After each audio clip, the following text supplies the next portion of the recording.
Assalamualaikum warahmatullahi wabarakatuh. Halo everyone, perkenalkan nama saya Anugrah Nofrel Wahidi dengan NIM 2514201047 dari keperawatan kelas 1B. Baiklah, di sini saya akan menjelaskan tentang 10 sistem yang terjadi pada manusia. Baiklah, di sini kita akan membahas yang pertama, yaitu tentang sistem saraf. Apa itu sistem saraf? Sistem saraf adalah jaringan terorganisir dari sel-sel saraf yang memandu hampir setiap aktivitas sehari-hari dan fungsi tubuh, baik yang disadari maupun tidak disadari. Sistem ini berfungsi sebagai pusat kontrol dan komunikasi utama tubuh, menerima, mengelola, dan menyampaikan rangsangannya dari seluruh organ. Yang pertama, struktur dasar saraf. Neuron.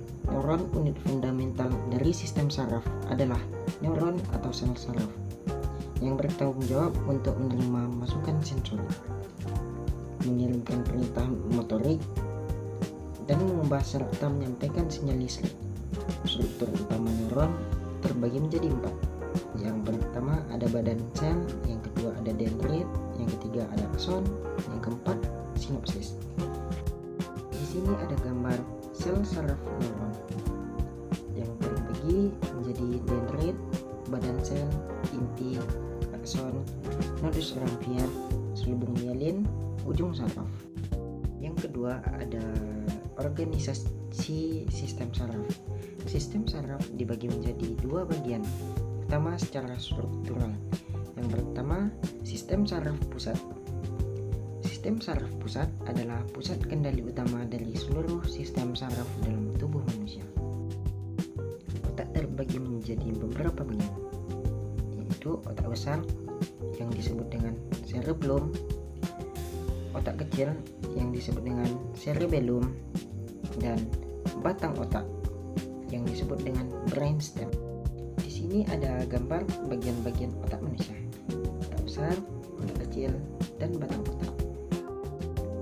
Sumsum tulang belakang berbentuk tabung jaringan saraf yang memanjang dari dasar otak tepat di bawah batang otak hingga punggung bagian bawah. Sumsum tulang belakang memiliki 3 fungsi. Yang pertama, jalur komunikasi, yang kedua, pusat refleks, yang ketiga, generator pola sentral. Baiklah, di sini ada sistem saraf tepi. Sistem saraf tepi adalah seluruh bagian sistem saraf yang berada di luar sistem saraf pusat atau otak dan sumsum tulang belakang.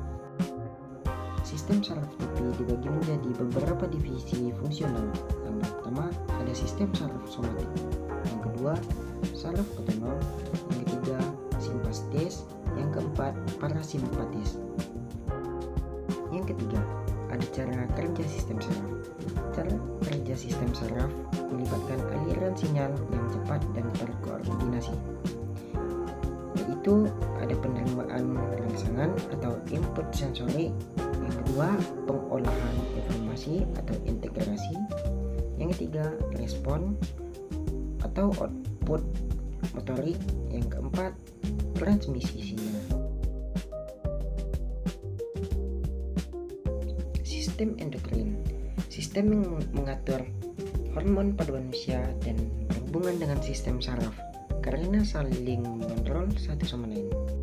Fungsi sistem endokrin: yang pertama menghasilkan hormon untuk tubuh manusia, yang kedua mengontrol aktivitas kelenjar tubuh, yang ketiga merangsang pertumbuhan jaringan, yang keempat mengatur metabolisme, oksidasi, dan meningkatkan penyerapan glukosa pada usus halus, dan yang kelima mempengaruhi metabolisme lemak. Secara umum, fungsi kelenjar endokrin adalah: yang pertama ada penghasil hormon, yang kedua mengontrol aktivitas, yang ketiga merangsang aktivitas, yang keempat ada pertumbuhan jaringan, yang kelima metabolisme zat, yang keenam mengatur metabolisme. Jenis-jenis kelenjar dalam sistem endokrin: yang pertama ada hipotalamus. Hipotalamus terletak di bagian dari otak. Yang kedua ada kelenjar pituitari. Kelenjar pituitari seukuran kacang melekat pada hipotalamus oleh tangkai tipis. dilihat dengan gambar di samping. Yang ketiga ada kelenjar hipofisis. Kelenjar hipofisis terletak di dasar otak besar. Dan yang keempat, kelenjar tiroid, yaitu kelenjar gondok. Yang kelima ada kelenjar paratiroid, yaitu kelenjar anak gondok. Dan yang keenam ada kelenjar epifisis. Yang ketujuh, kelenjar timus. Dan yang kedelapan, kelenjar Langerhans yang terdapat di dalam pankreas, tugasnya menghasilkan hormon insulin.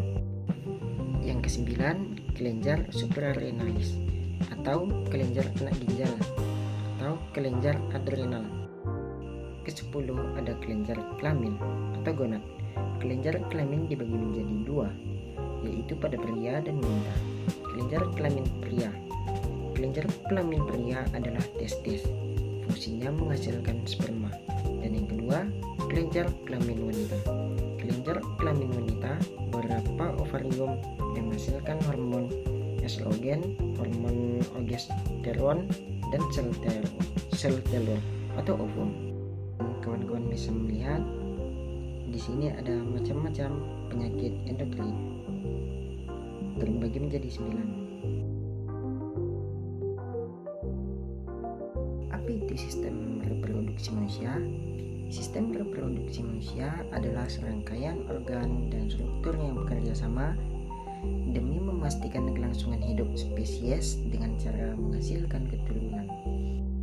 Di sini ada gambar organ reproduksi pria. Organ luar yaitu ada penis, skrotum, dan bagian organ dalam ada kelenjar kelamin, saluran kelamin, dan testis. Yang pertama ada penis. Teman-teman bisa lihat gambar di sini dan bagian-bagiannya. Dan yang kedua skrotum. Dan teman-teman juga bisa lihat gambar di sebelah. Yang ketiga ada testis. Dan teman-teman bisa lihat gambar di sebelah saya. Dan ada pun yang keempat saluran kelamin. Dan teman-teman bisa lihat sendiri apa itu fungsi saluran kelaminnya. Dan yang kelima ada kelenjar kelamin. Teman-teman bisa lihat. Dan kita selanjutnya akan membahas organ reproduksi wanita.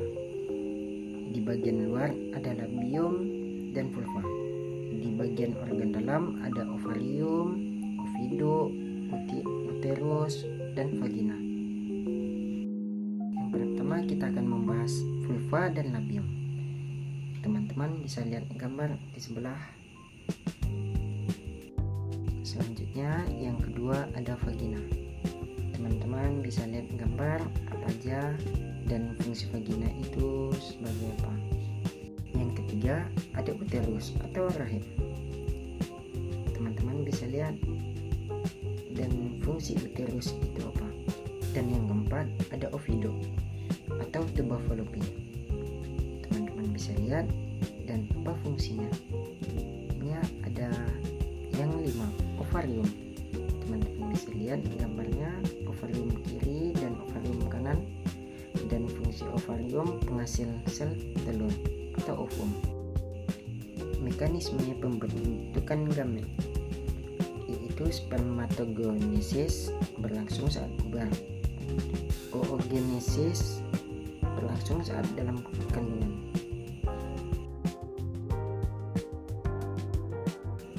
Itu merupakan sistem yang berperan dalam penunjangan, melindungi, dan menumpang hidup.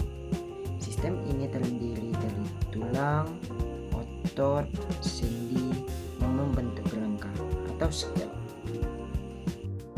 Itu kita akan membahas tentang tulang.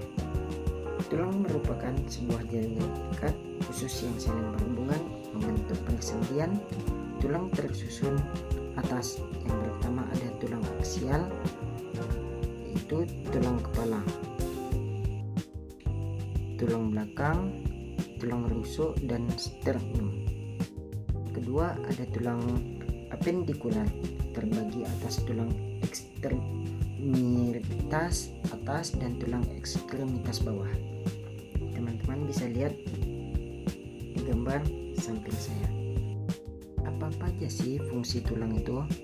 Fungsi tulang terbagi menjadi 6. Yang pertama, menopang tubuh. Yang kedua, membentuk pada tubuh. Yang ketiga, melindungi organ dalam tubuh. Yang keempat, membentuk sel darah merah.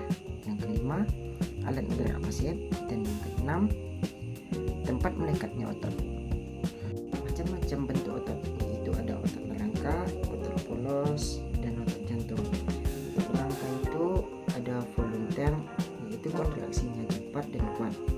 Kalau otot polos, involunteer, kontraksinya kuat dan lamban. Otot jantung, involunteer, kontraksinya kuat dan berirama. Sendi atau artrologi. Sendi merupakan pertemuan dua tulang yang memungkinkan dapat terjadinya pergerakan, tetapi tidak semua pertemuan itu memungkinkan terjadinya pergerakan. Jenis sendi terbagi menjadi 3. Yang pertama, sendi sinartrosis atau sendi mati. Itu tidak dapat digerakkan karena terbentuk dari hubungan antara tulang. Contohnya satira yang terletak di kepala. Dan yang kedua, ada sendi amyeliatrosis atau sendi kaku. Pada sendi ini terjadi sedikit pergerakan, contohnya pada tulang belakang. Dan yang ketiga, ada sendi diatrosis atau sendi gerak. Sendi ini memungkinkan kita untuk bergerak secara bebas, contohnya sendi putar, sendi peluru, sendi pelana, dan sendi Ansel.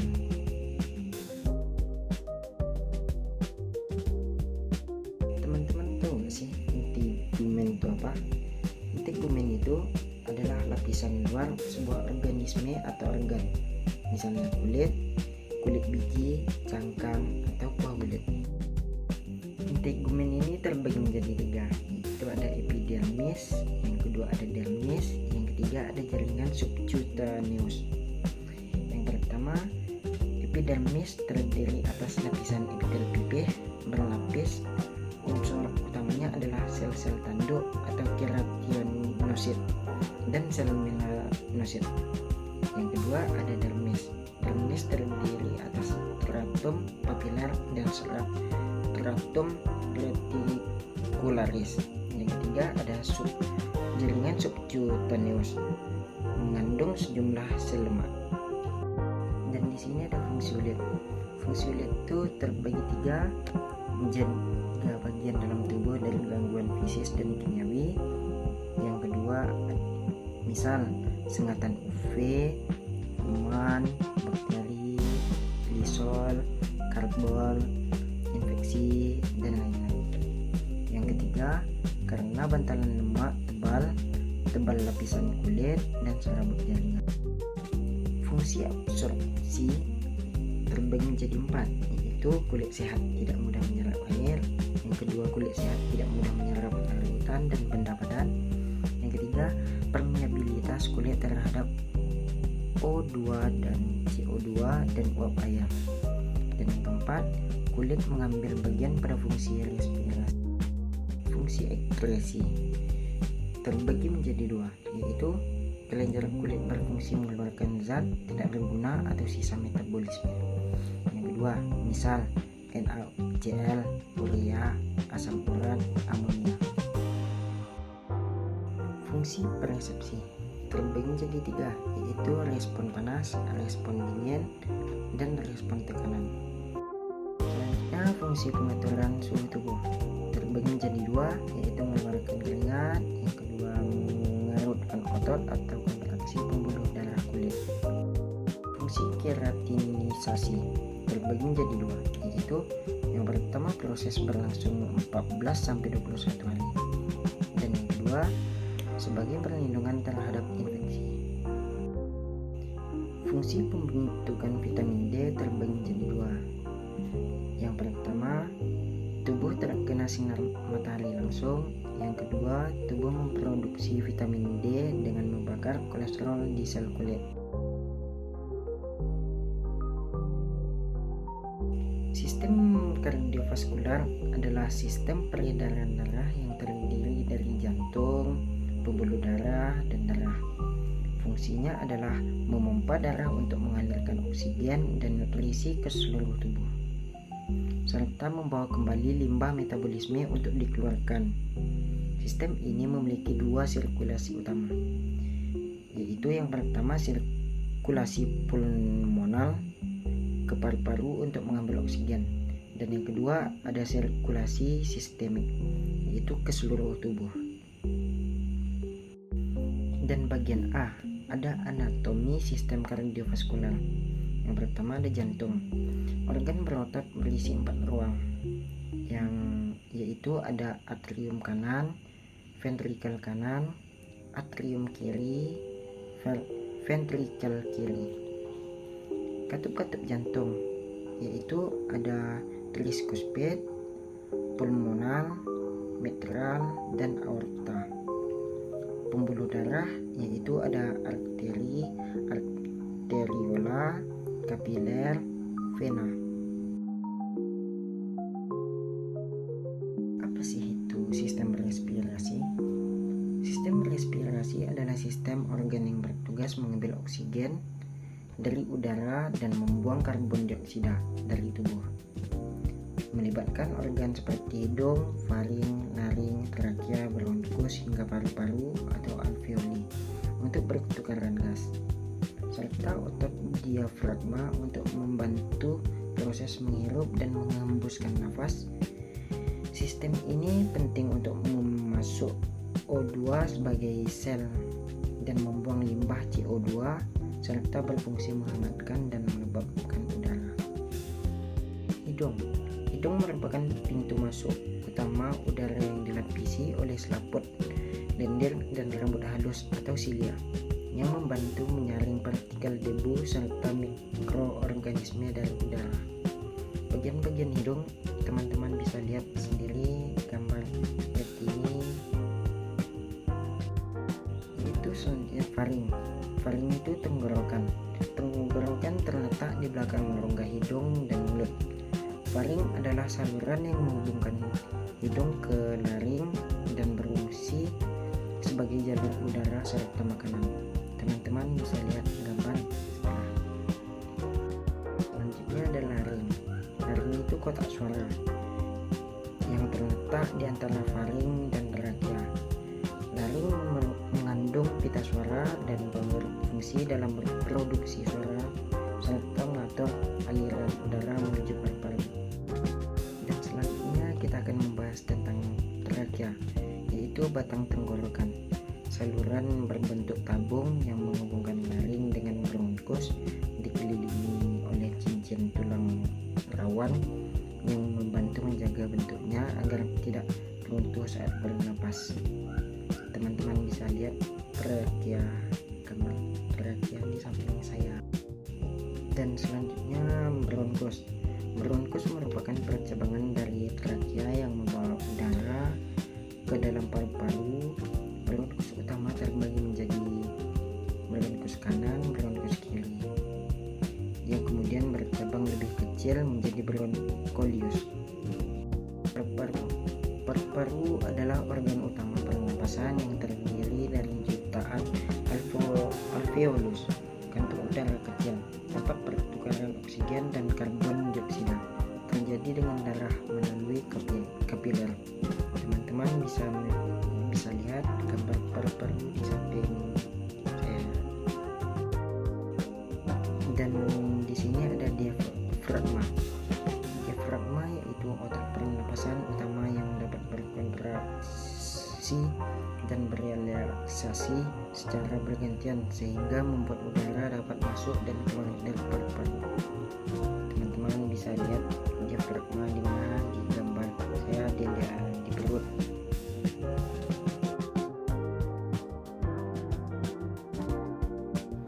Apa sih itu sistem imun? Imunologi berupa mekanisme pertahanan tubuh untuk melindungi diri dari virus, bakteri, jamur, parasit, dan zat asing yang dapat menyebabkan penyakit. Sistem imun bekerja dengan cara mengenali, melawan, dan mengingat benda asing atau antigen yang masuk ke dalam tubuh. Jika sistem imun berfungsi dengan baik, tubuh akan tetap sehat. namun bila terganggu dapat timbul berbagai penyakit. Pertahanan fisik atau physical barrier. Ada dua sistem kekebalan tubuh. Yang pertama sistem kekebalan non-spesifik, yang kedua sistem kekebalan spesifik.